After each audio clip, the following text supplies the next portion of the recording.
Narsapur municipality అభివృద్ధికి 17 కోట్లు మంజూరు చేసినట్లు తెలంగాణ రాష్ట్ర కార్మిక ఉపాధి శిక్షణ కర్మాగారాలు గనులు మరియు భూగర్భ శాస్త్ర శాఖ మంత్రి డాక్టర్ గడ్డం వివేక్ వెంకటస్వామి తెలిపారు.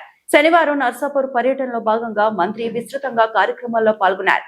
ఈ సందర్భంగా ఎమ్మెల్యే సునీత లక్ష్మారెడ్డి, ఎమ్మెల్సీ అంజిరెడ్డి, జిల్లా కలెక్టర్ ప్రతిమా సింగ్, మున్సిపల్ చైర్పర్సన్ లక్ష్మీరాజ్ యాదవ్ తదితర ప్రజాప్రతినిధులతో కలిసి నగరాభివృద్ధి పథకం కింద 15 కోట్లతో చేపట్టనున్న అభివృద్ధి పనులకు శంకుస్థాపన చేశారు. అనంతరం నర్సాపూర్ మున్సిపాలిటీ 4వ, 6వ వార్డులో ఇంద్రమ్మ ఇళ్ల గృహ ప్రవేశ కార్యక్రమాల్లో పాల్గొని లబ్ధిదారులతో కలిసి ఇళ్లను ప్రారంభించారు. పర్యటనలో భాగంగా నారాయణపూర్ గ్రామంలో నిర్వహించిన ప్రజాపాలన ప్రగతి ప్రణాళిక 99 రోజుల సంక్షేమ వారోత్సవాల్లో భాగంగా బడిబాట కార్యక్రమాన్ని మంత్రి ప్రారంభించారు. ఈ సందర్భంగా మంత్రి మాట్లాడుతూ ప్రజల శ్రేయస్సే ప్రభుత్వ ప్రధాన లక్ష్యమని స్పష్టం చేశారు. రాజకీయాలకు అతీతంగా అందరికీ సమాన అభివృద్ధి అందేలా చర్యలు తీసుకుంటామని తెలిపారు.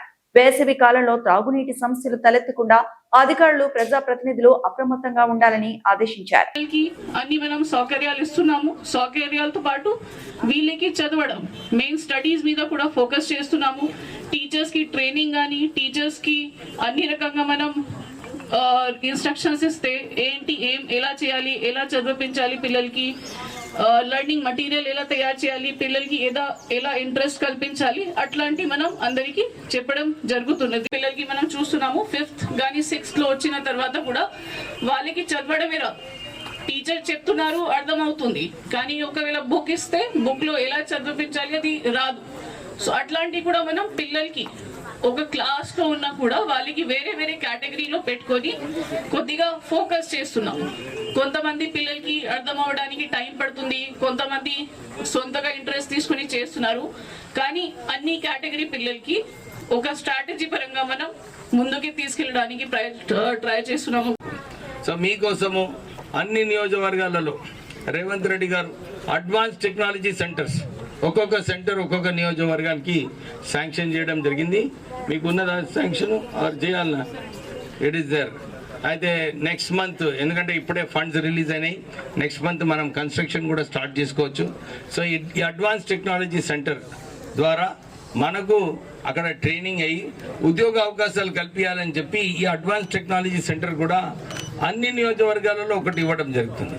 అంటే మీరు మంచిగా చదువుకోవాలి, తర్వాత ఉద్యోగం రావాలి, తర్వాత మీరందరూ కూడా ఈ ఉద్యోగం కన్నా ఇంకా పై ఉద్యోగం కూడా తెచ్చుకోవాలి.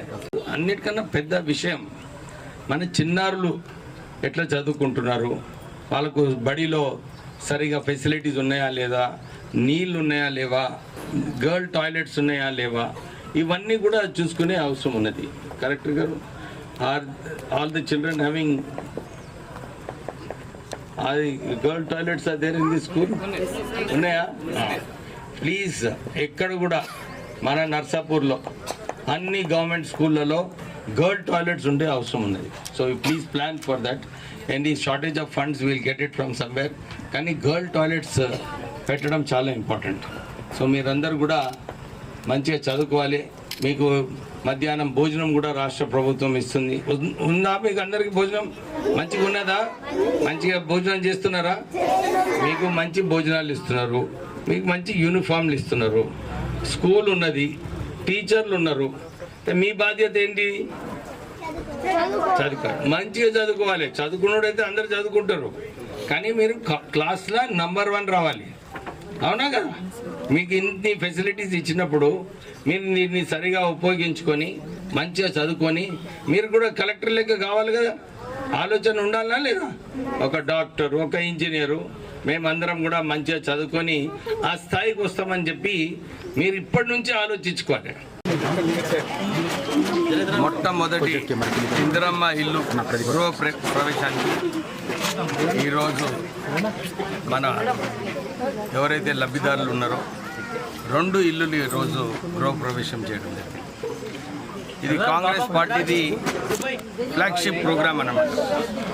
ఇందిరమ్మ ఇల్లు ఇందిరాగాంధీ గారు ఆ రోజులలో మహిళా శక్తి, పేద ప్రజలకు గరీబీ హటావో అని చెప్పి ఆ రోజులలో అసైన్ భూములు, ఇల్లులు కట్టించిన సంగతి అందరికీ తెలుసు.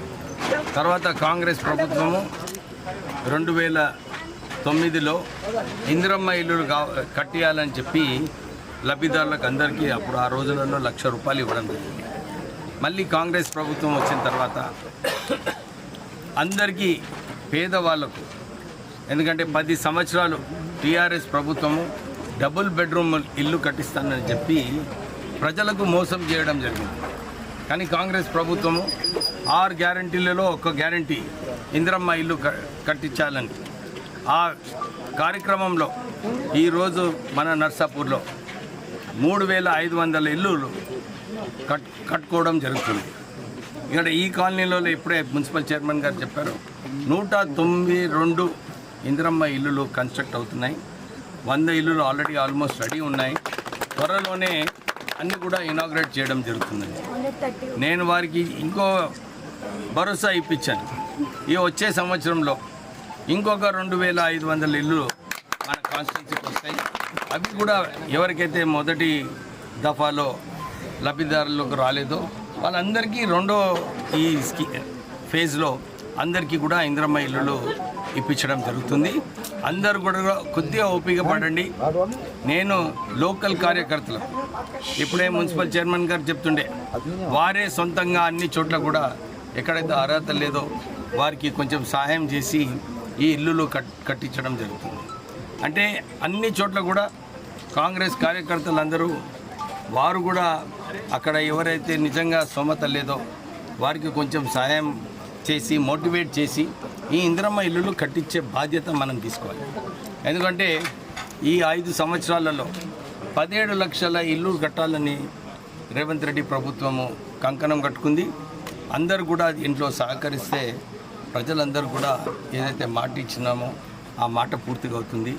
సో అన్ని చోట్ల కూడా నేను కలెక్టర్స్ గారికి ఇదే చెప్తున్నాను, ఈ ఇందిరమ్మ ఇల్లులో కాన్సన్ట్రేట్ చేయాలి.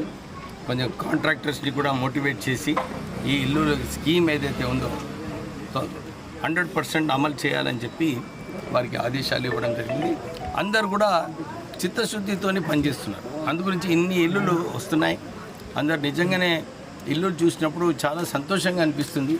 చాలా చక్కగా 600 స్క్వేర్ ఫీట్లో 640 అనుకుంటారు, 600 స్క్వేర్ ఫీట్ కన్నా తక్కువ కట్టే స్కీమ్ ఇది. ఎవరైతే ఎక్కువ కట్టుకుంటున్నారో వారికి బిల్లులు చెల్లించు. సో అందరు కూడా 600 స్క్వేర్ ఫీట్ కన్నా తక్కువ కట్టుకొని బిల్లులు కూడా ఆటోమేటిక్ అవుతుంది. ఎల్లుండి పొంగులేటి శ్రీనివాసరెడ్డి గారు ఒక రివ్యూ మీటింగ్ పెట్టారు. ఎక్కడైతే సరిగా బిల్లు రావటం లేదో అందరు కలెక్టర్స్ అందరు కూడా ఆ డీటెయిల్స్ ఇస్తే ఎల్లుండి మీటింగ్లో శ్రీనివాసరెడ్డి గారితో చర్చించి వీళ్ళకు బిల్లు తొందరగా ఎక్కడ కూడా ఇబ్బంది లేకుండా బిల్లు కూడా చెల్లించాలని చెప్పి కాంగ్రెస్ ప్రభుత్వం చాలా కష్టపడుతున్నారు. సో అందరు కూడా ఈ స్కీమ్ని 100% అమలు చేయాలని చెప్పి కోరుతున్నాం. Thank you. మరిన్ని అప్డేట్స్ కోసం మా ఛానల్ని సబ్స్క్రైబ్ చేయండి.